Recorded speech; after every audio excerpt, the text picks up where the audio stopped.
Hello student, आज मेरा दूसरा वीडियो है और आज हम पढ़ेंगे मैथ।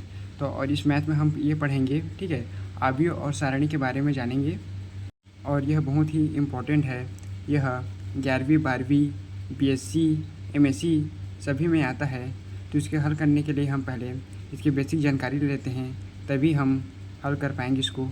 तो इसकी बेसिक जानकारी है, देखो, पहला आव्यूह का हम पहले संकेत जान लेते हैं। सबसे पहले इसका 3 संकेत होता है, ऐसा होता है और ऐसा और ये वाला। तो इसका ज़्यादातर उपयोग पहला वाला का उपयोग किया जाता है ज़्यादातर अक्सर, ठीक है।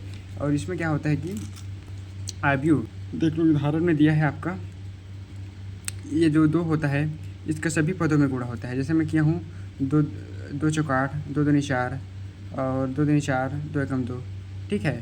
इस प्रकार से सभी में ये गुणा किया जाता है। और इसको हम क्या बोलते हैं, इसको A11 बोलते हैं, ठीक है। A11, A12, A21, A22, इस प्रकार इसी को किया जाता है, ठीक है। और ये क्या बोलते हैं, ये पंक्ति है, पंक्ति को रो भी बोलते हैं, ठीक है।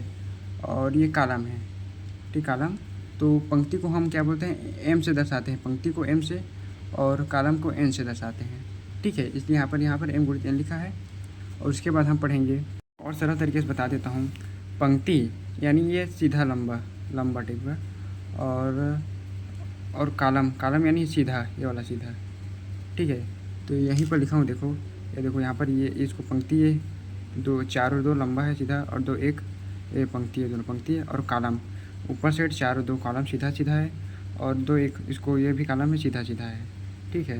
तो बेसिक जानकारी है और इसको समझ लोगे तो उससे हल करने में आसानी जाएगी, ठीक है। उसके बाद हम पढ़ेंगे सारणी है ना।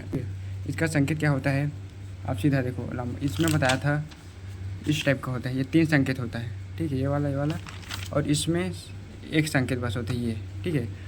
इसमें ध्यान देने वाली बात यह है कि ये 2 होता है ना, तो क्या बोलते हैं, सारणी में पंक्ति में गुणा करेंगे या कॉलम में गुणा करेंगे। तो ये नहीं करना है, पंक्ति बोल रहा हूँ तो ये नीचे वाला में नहीं करना है, जो शुरू दिया रहता है, जैसे कि ये शुरू में है तो इसी पंक्ति में करना है, या आपका मन है तो कॉलम में कर सकते हो, आपको मन जैसा करे। तो ये शुरू का कॉलम में कर रहे हैं, ठीक है, इसी में ध्यान देना है। तो जैसे कि यहाँ पर मैं इस पंक्ति में करता हूँ तो शुरू में करेंगे, शुरू वाले में, तो 4 दूनी 8 हो जाएगा और 2 दूनी 4, और यहाँ पर 2 नहीं रहेगा तो हट जाएगा, क्योंकि 2 का अंदर गुणा हो गया है, ठीक है। उसके बाद आपका हो जाएगा, ठीक है।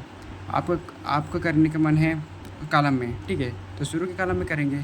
तो 4 दूनी 8 और 2 दूनी 4, यहाँ पर ये हो गया, ठीक है। और कल हम इसके उदाहरण को समझेंगे, और अगर किसी भी प्रकार का डाउट होगा तो मुझे टाइमर सेट कर देना, मैं अगले वीडियो में इसको समझा दूँगा और